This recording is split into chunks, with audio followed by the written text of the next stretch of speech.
আমাদের অনেকের এই মানসিকতা আছে, অন্যের প্রাইভেট বিষয় নিয়ে কখনো আপনি নাক গলাতে পারবেন না, কারো প্রাইভেসিতে আপনি ইন্টারফেয়ার করবেন না, কারো প্রাইভেট স্পেসে আপনি ইন্টারফেয়ার করবেন না। এটা খুব বাজে একটা স্বভাব, এটা ইসলাম হারাম করে দিয়েছে।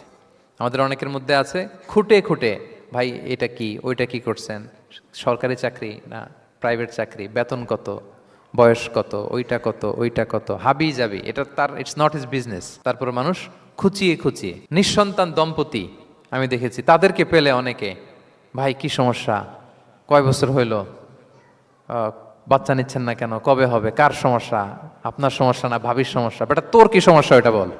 একজন নিঃসন্তান দম্পতি তারা কি স্ট্রাগলের মধ্য দিয়ে যায় আপনি জানেন?